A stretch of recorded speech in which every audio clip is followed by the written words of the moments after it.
Swastiastu. Perkenalkan, nama saya Dikadek Vera Yantini, mahasiswa PPG Agama Hindu dalam jabatan tahun 2025, NIM 25411812770 dari LPTK UHM Igusti Bagus Supriyo Denpasar. Pada kesempatan hari ini, tanggal 7 Mei 2025, saya akan melaksanakan video pembelajaran real di kelas 6 SD Negeri 2 Sanur. Terima kasih. Om Santi Santi Santi Om.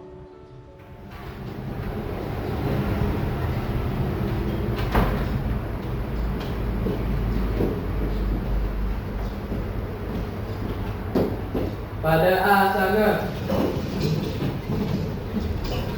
Panganjali. Om Swastiastu. Mantra Saraswati Puja dimulai. Om Saraswati Namostubhyam Parareka Marupini Siddhirastu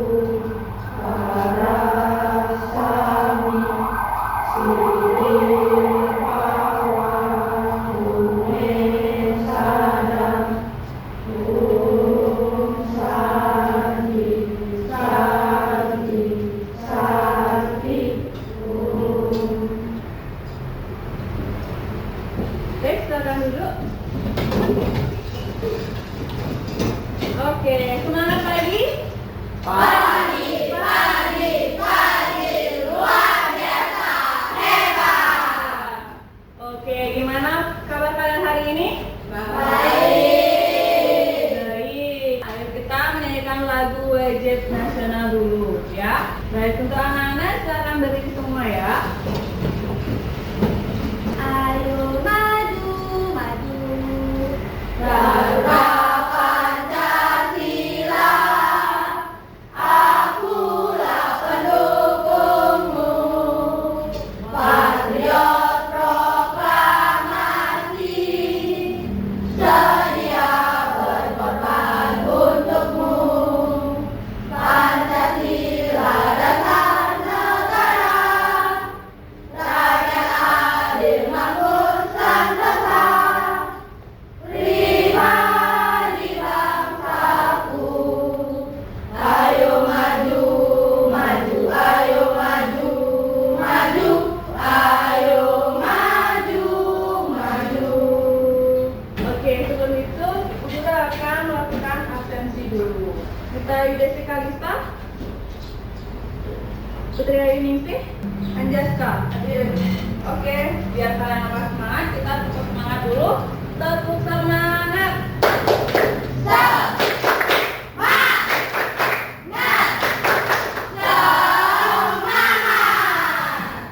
Oke, konsentrasi. Konsentrasi dimulai. Baik, kita sudah konsentrasi. Bu Guru akan bertanya dulu kepada kalian. Dari di sekitar rumah kalian, kalian pernah melaksanakan upacara yatnya? Upacara yatnya seperti apa aja? Ya, silakan Putra. Banten. Mau Banten. Biodalan. Ada yang pasti dari kalian semua pernah melaksanakan upacara biodalan, ya? Pada saat upacara biodalan itu siapa yang paling sibuk? Maksudnya Bu Guru sibuk itu, jadi dia tuh merupakan orang-orang penting dalam suatu upacara yatnya, ya. Jadi dalam suatu upacara yatnya tidak sembarangan kita harus melaksanakan yatnya tersebut. Ada orang-orangnya seperti itu, ya. Jadi itulah materi yang akan kita bahas pada hari ini. Tujuan pembelajaran pada hari ini, yang pertama adalah peserta didik dapat menjelaskan pengertian dari mengarani yatnya. Itu adalah materi yang akan kita bahas pada hari ini. Yang kedua, peserta didik dapat menyebutkan bagian-bagian dari mengarani yatnya. Kita masuk ke pembelajaran inti. Dalam ritual Hindu di Bali tidak pernah lepas dari kata yatnya. Ya. Yatnya itu sendiri merupakan suatu persembahan suci atau pengorbanan suci yang terdiri dari 5 yatnya sering disebut dengan panchayatna. Pernah dengar apa itu panchayatna? Apa? Siapa yang bisa menjelaskan? Ya, Bella? Iya, betul sekali. Itu pertama untuk Bella. Oh ya, jadi panchayatna itu merupakan 5 persembahan suci yang kita persembahkan ke hadapan Sang Widi. Untuk materi ini kalian bisa buka buku paketnya halaman 87. Sudah dibuka buku paketnya? Nah, di halaman 87 kalian bisa melihat pengertian menjalani kiasnya.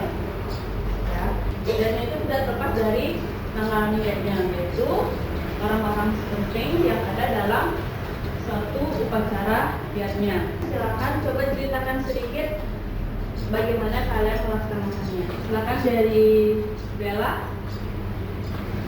Ya, maju ke depan dulu. Jadi apa aja yang pernah kamu lakukan di rumah? Biasanya saya membangun salat, terus pernah openan, Ya, saudaranya. saudara juga. Baik. Bagus sekali ya. Pertama untuk Bella. Iya. Nah, tadi sudah dikatakan bahwa panchayatna itu kan ada 5.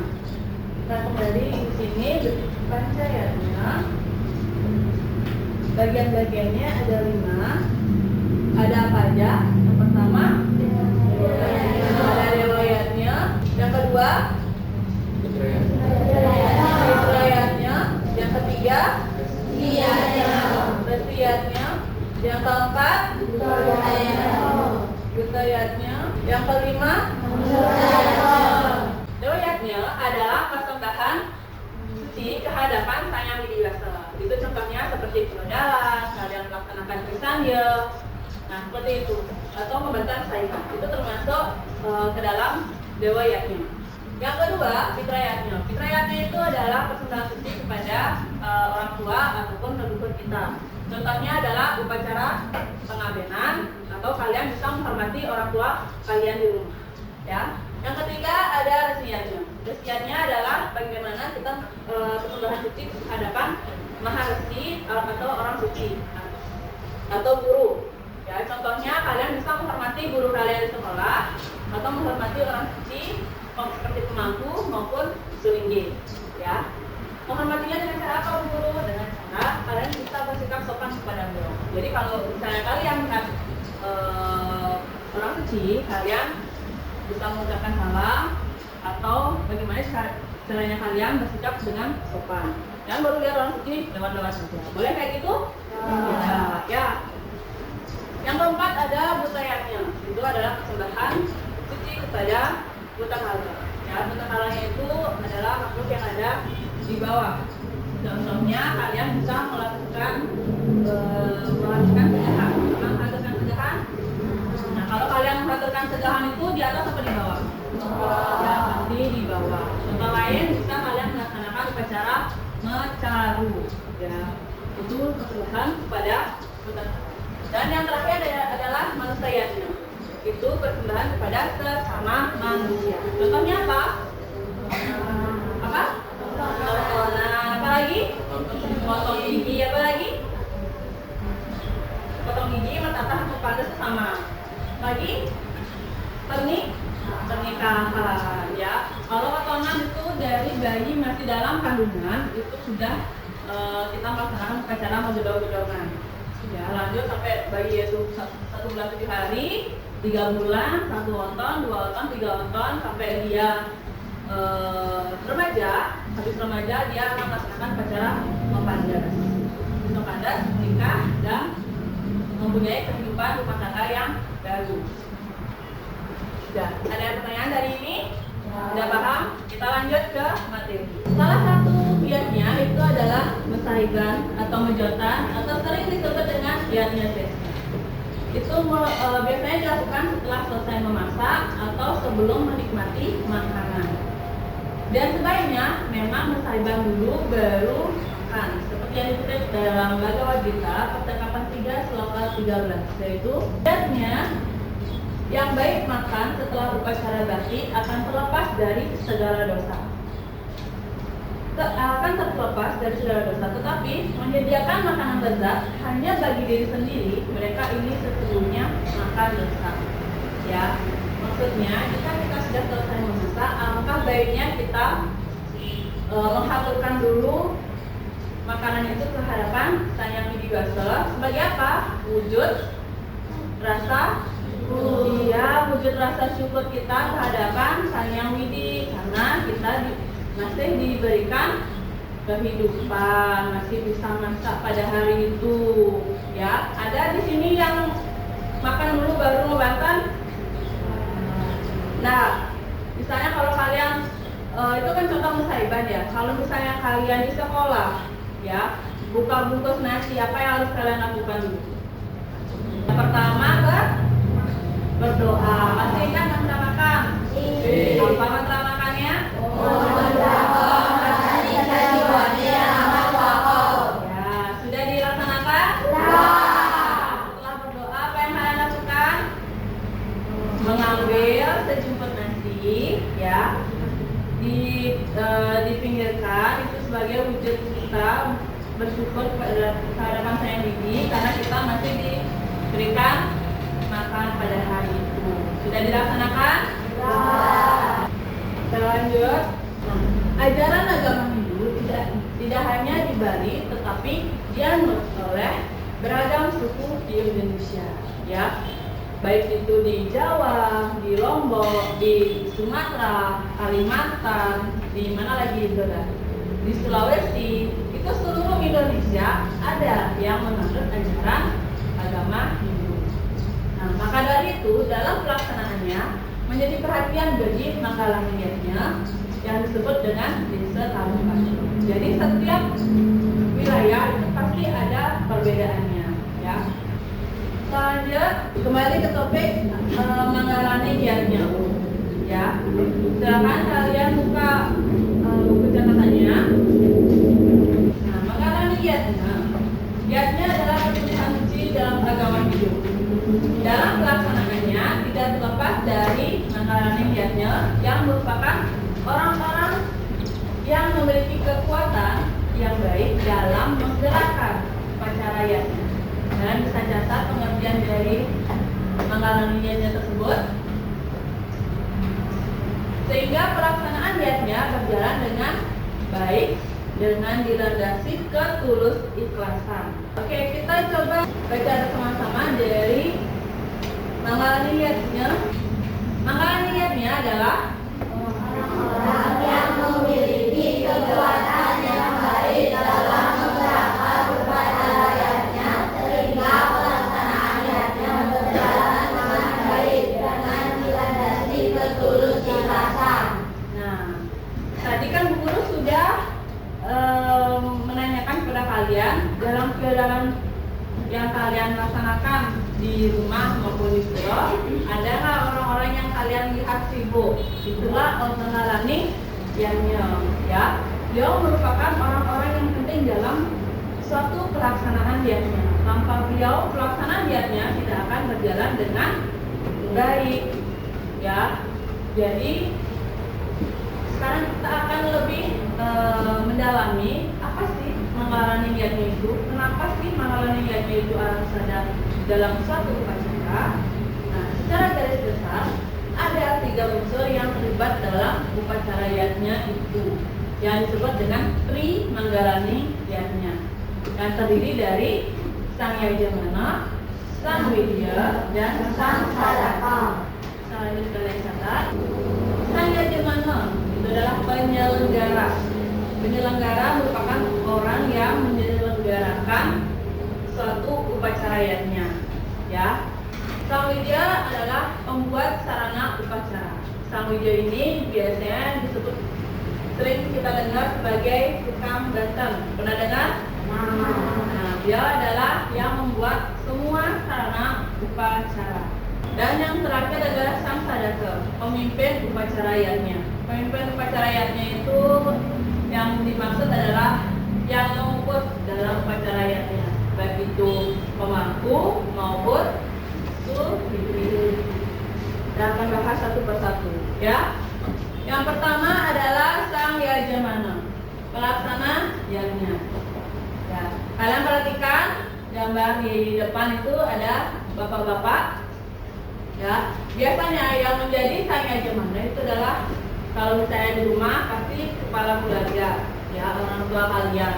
Kalau misalnya di pura biasanya ada pilihan adat dan pilihan ganja. Definisinya orang yang melaksanakan dan bertanggung jawab atas pelaksanaan kegiatannya tersebut. Yang peran utamanya adalah mempersiapkan dana dan perlengkapan giatnya.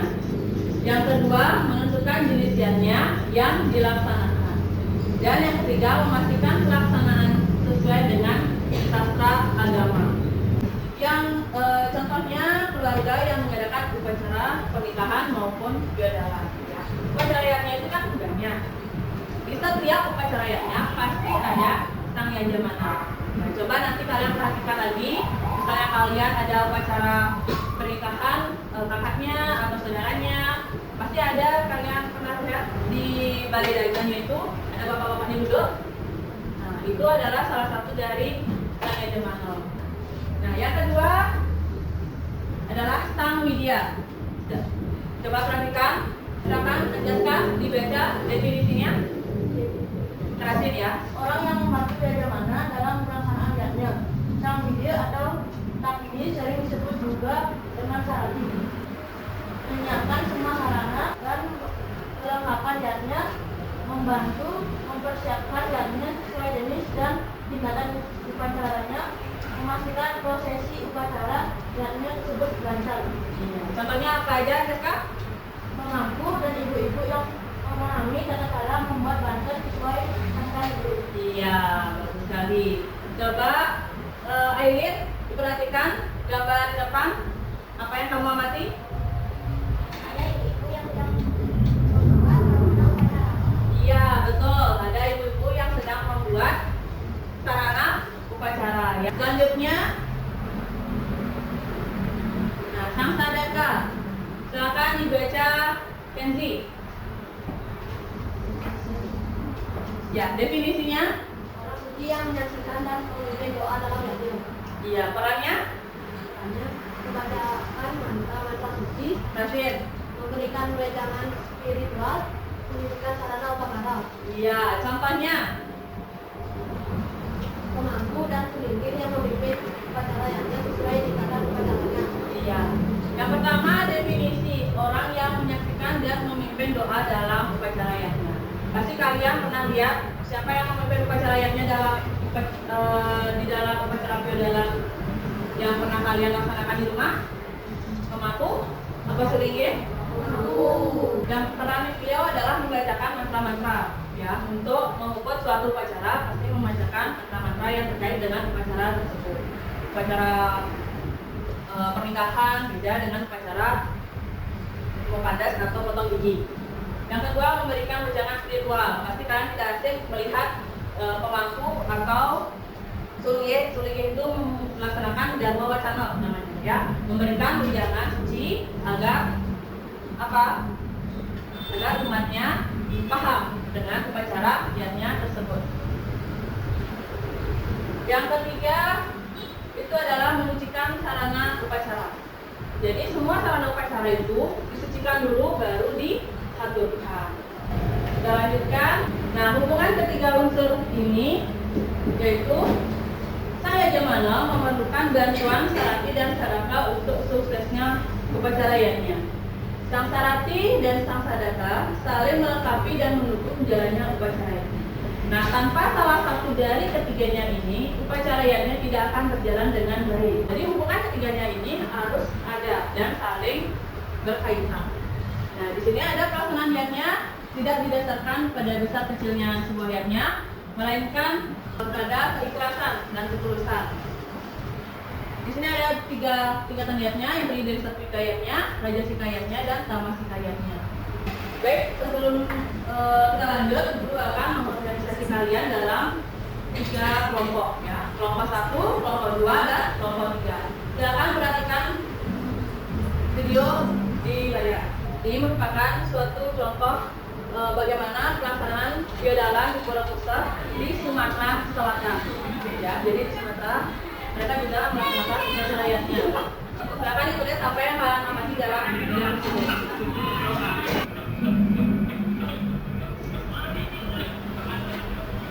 Oke. Kalau sudah, silakan perwakilan dari kelompok 1 dulu ke depan. Apa yang sudah kalian amati dari video tersebut? Silakan maju 3 orang. Om Swastiastu. Om Swastiastu. Aku dari kakak. Tadi saya melihat ada sang Jadamana, sang Wira, dan sang Sadaka. Sang Wiranya tadi saya melihat ibu yang sedang membuat sayuran untuk saya makan. Sang Sadakanya saya melihat orang itu yang membuat acara. Sang Jadamana saya melihat bapak-bapak yang sedang membuat. Iya. Bagaimana yang lain? Setuju dengan kelompok 1? Setuju. Baik, silakan duduk kelompok 1. Baik, Bu Guru jelaskan sedikit tentang video tadi. Itu adalah merupakan persiapan upacara feodalan yang ada di Pura-Pusat, Sumatera Selatan. Jadi sekarang kalian tahu sebelum upacara feodalan itu pasti ada persiapannya. Jadi orang-orang itulah yang merupakan apa? Menggarani niatnya. Berarti kalian sudah tahu ya bagaimana peran-peran beliau dalam suatu upacara yatnya. Di sini aja Bu Guru udah lihat, wah ternyata banyak persiapannya ya. Baik, untuk materi mengalami yatnya, hari ini kita sudah berjalan dengan baik dan kalian sudah tahu bagaimana yatnya dan bagaimana mengalami yatnya tersebut. Masih semangat sekarang? Masih.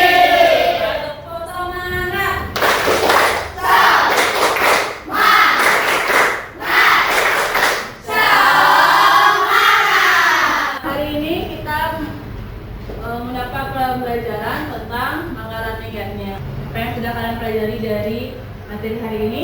Ya.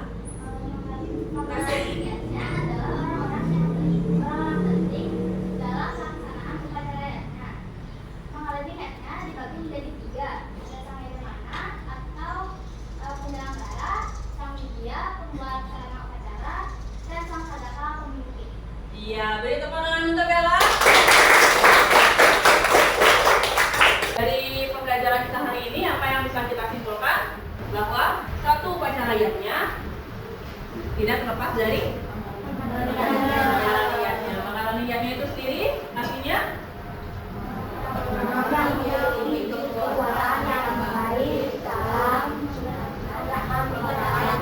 dalam menggerakkan upacara yatnya.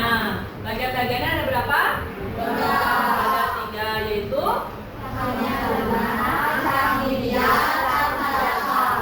jadi ini mengalami yatnya itu terdiri dari sang Yajamana, Sarati, dan sang Sadaka.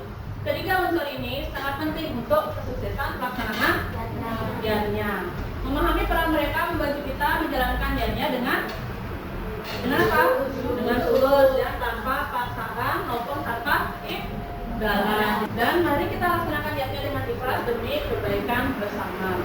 Ya, itu adalah kesimpulan pembelajaran kita pada hari ini. Bagaimana? Ada yang mau ditanyakan dari pembelajaran kita hari ini? Tidak? Tidak paham semua? Pembelajaran hari ini cukup sampai di sini. Mari kita akhiri. Ryoka? Pada asana. Maka berpuja dimulai.